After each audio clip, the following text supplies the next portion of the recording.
Hello viewers and listeners, this is your Twitter once again, Abani Tungoy, and I'm very hopeful that you have been excitedly waiting for this second video lesson. I'll be continuing with Alternative English Class 11 Poetry section. And today we will be dealing with a very interesting poem again. And this poem is called Money Madness by D.H. Lawrence. D.H. Lawrence, he is an English poet and writer, and he is regarded as one of the most influential writers of the 20th century. He has published many novels and poetry volumes that includes Sons and Lovers, Women in Love, but he is best known for his unfamous novel that is called Lady Chatterley's Lover.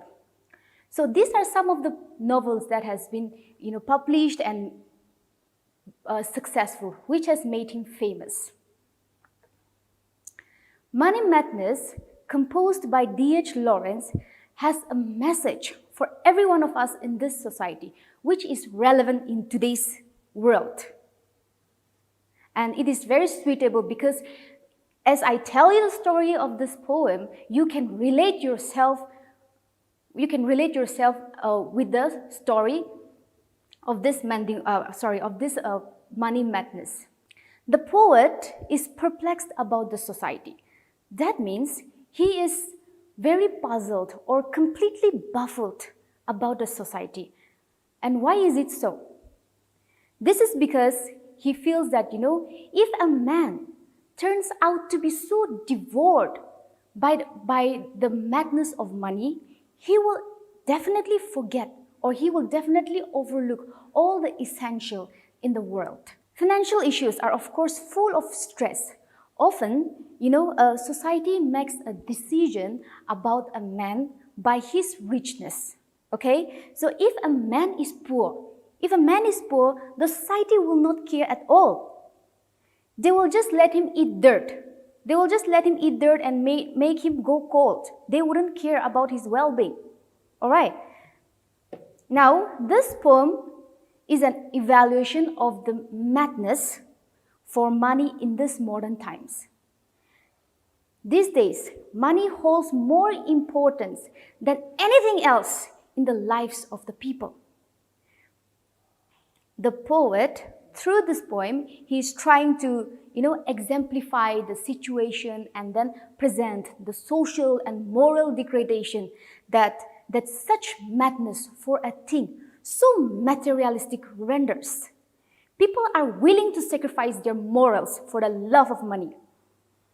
So now we shall start the content that is in the poem. So now the first stanza, it starts with the line, "Money is our madness, our vast collective madness." This means that, this money, we are obsessed about money. And this obsession is to do with craziness. And this craziness is not only on individual, but on the multitude. That means on a large group of people. So this obsession is not only on individual, but on a large group of people. Okay? So in a way, we can say that almost everyone is obsessed about money. It is just that we are not realizing about it. We have our own share of insanity wherever we go. Say, supposing we are living here in our own town and we know that, okay, we are obsessed about money and you want to let go of your obsession thinking that, if you go to your village, you will forget about your obsession. But this is not happening. The poet tells us that, wherever you go, no matter how far you go, the obsession, that insanity will always follow you. That is all about the first stanza. Now in the second stanza, the poet, he becomes doubtful. What is this doubt? Why is he doubting about? Or what is he doubting about? The doubt is about man. Okay, if he hands out a pound is the official currency of the United Kingdom or the Great Britain. All right.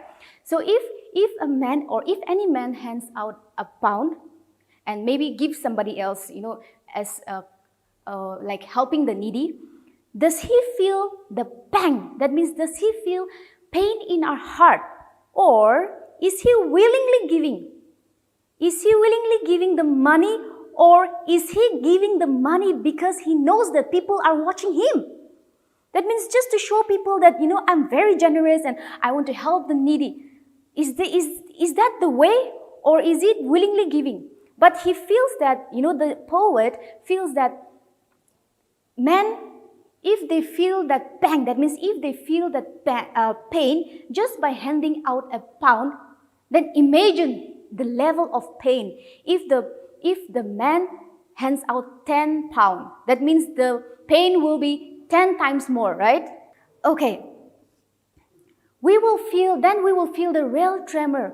We will feel afraid, and then we will shake. Deep in our hearts, we feel that, you just wish that the money that you're handing out, just comes back to you again. Okay, money has just put us down. So we bow before money. We worship money. We grovel before money. That means we become very obedient and attentive to money just to obtain favor or forgiveness. Okay? This shows us that we are ready to do anything for money, for the sake of money. We have become slaves. We have become slaves to money. It is money that is ruling us, not we. Actually, we should be ruling, right? But it is money that is ruling us. Money has become the boss in the society. Okay? Now, in the third stanza, the story of this poem progresses, it becomes more interesting. It becomes more realistic. You can relate it to your society, to your life. All right. Now, in the third stanza, the poet tells us that it is actually not money that we are terrified of, but it is the madness for money that we are terrified of. Okay. We are terrified of the madness that money brings to mankind. In the third stanza, we see how man is judged by the money he has. The society has become very judgmental. The society has become very judgmental. They will start pointing finger at you. They will start, judging you by the money you have got. Even here also, in our society, now the social media is doing a great job. We all know that. What we do is usually we become very judgmental just in front of the monitor, in front of our phone. Most of us are, keyboard warriors, so to say. You forget about yourself. We think that we're so perfect, and then behind the screen, in front of the screen, we keep on judging others. We forget that we too, as humans, have got flaws. Okay, if people have more money, they have got more respect in the society. See, in one way, it is like respecting the money and not the person. All right? So just think about it. How sad is that? People are, respecting money. They're worshipping money. They don't care about the morals, the values of the people. Those who have less money or those who do not have money are discriminated in the society. They have to face all the criticism, the blames, the guilt that comes with poverty. So if a man has no money, he will have to eat dirt and go cold.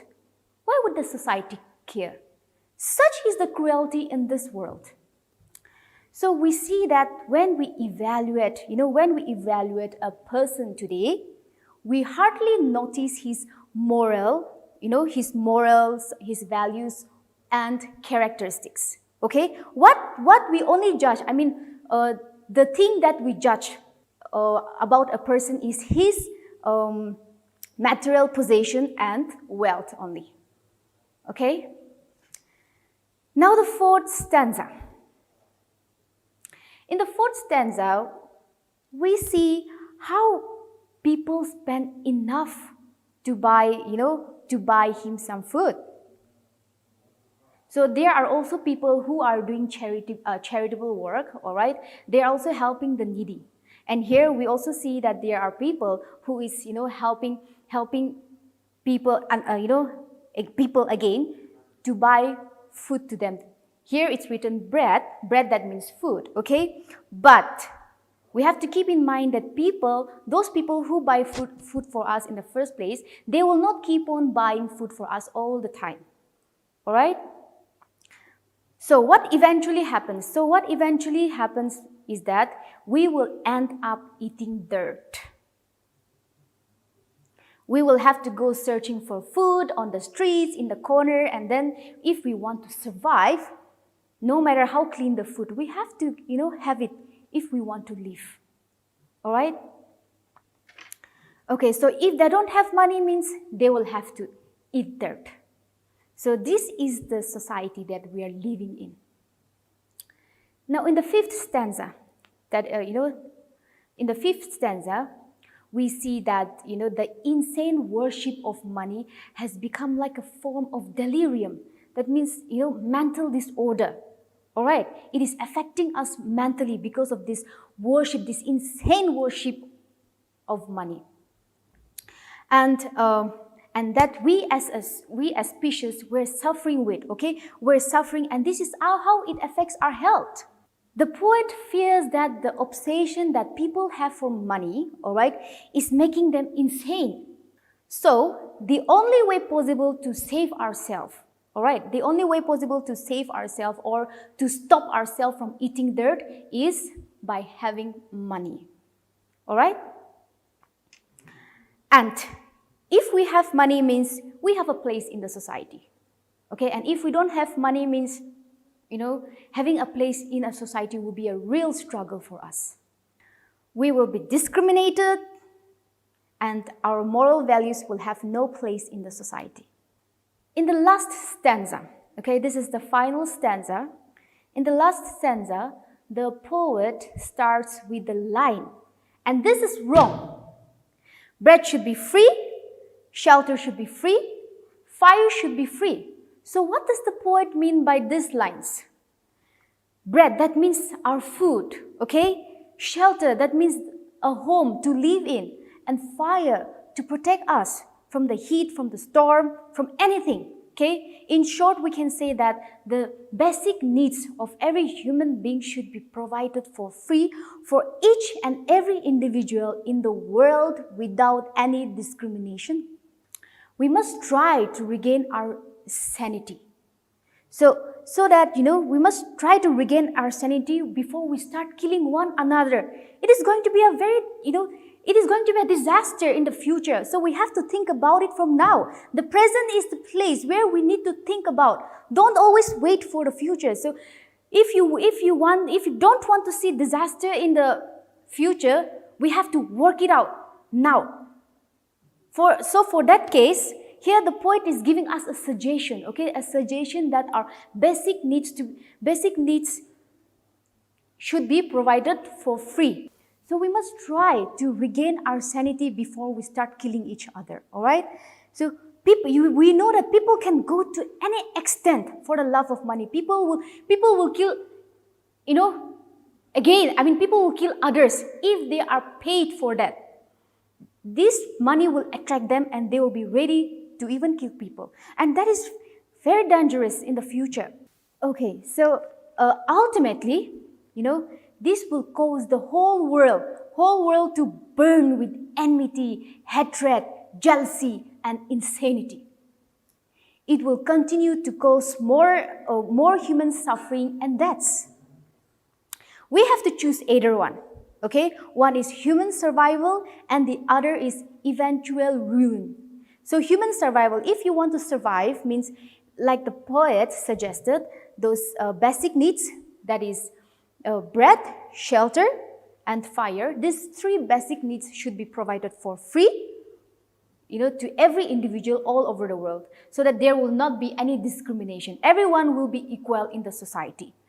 And so this will help in the survival of human. But on the other hand, eventual ruin. That means this money madness that is happening now at present, this money madness will slowly, gradually kill us and ruin everything at the end. So which one would you like to prefer? There are two situations here, okay? That is human survival and eventual ruin. The choice is in our hand. So with that, we come to the end of the poem, all right? And now, in conclusion, let's put the poem in short, all right? In just few lines. The poem, Money Madness, is the reflection, okay? Is the reflection of human society that was transforming rapidly owing to industrialization, okay? Nevertheless, all right, the concern that is expressed by D.H. Lawrence is relevant in our society, or is relevant in our, present context also. Though it may not be possible to think of our lives without, money, okay, without money, the money madness, holds its sway, and it has created a situation of unfair competition, rivalry, and selfishness. So this is the poem that that we are dealing with, that is Money Madness. We are already done with the poem, and I'm hopeful that you have enjoyed, and you would agree with the poet here as well. And I'm very hopeful that you have already related you're relatable with this poem in our society, that is in our current day lifestyle. Okay, I would like to discuss some questions that you have in your textbooks, okay? So that will help you understand the poem better. Why does the poet state that money is our collective, that money is our collective madness? He states that money is our collective madness because this madness is not on individual, like I have explained in the first stanza, okay? This obsession or this insanity is not only on individual, but it is on the multitude, okay? It is on a large group of people. Okay, so why do you think that we grovel before money? Or why do you think that we bow down before money, or we become slave to money, or we become obedient before money just to obtain attention or favor? Why? This is because we become fearful. We become fearful, and a sense of apprehension, and stress grips us, okay? Grips us as we try to overcome a loss that is as materialistic, as small as, 10 pounds. So it has an exaggerating way to influence our lives. Then the next one, what does the poet mean by I shall have to eat dirt? So here, dirt literally does not mean only those dirty food, okay? Here, dirt, it is also referred to the criticism, like I've mentioned earlier, criticism, the guilt, and the blames, okay? The society will criticize us, the society will blame us, so we will have to face this, which comes along with poverty. And the society will just make us go cold. All right, they wouldn't care. If we don't have money, means we don't have any business in the society. And what is the poet afraid of? He says that, it is the pitiful and inhuman activities or inhuman situation that he's afraid of. He fears that such madness for money might result in the world becoming completely insane. So how does money have a cruel power over men? Now here, we can say that, money have degraded us. We have become very, very pitiless. We barely have feelings for others. If they have money, means definitely we will give importance to them. But if they don't have money, means we just don't care. Everything that matters is money only. Okay, so I'll be winding up here, and I'm hopeful that you have learned something today again.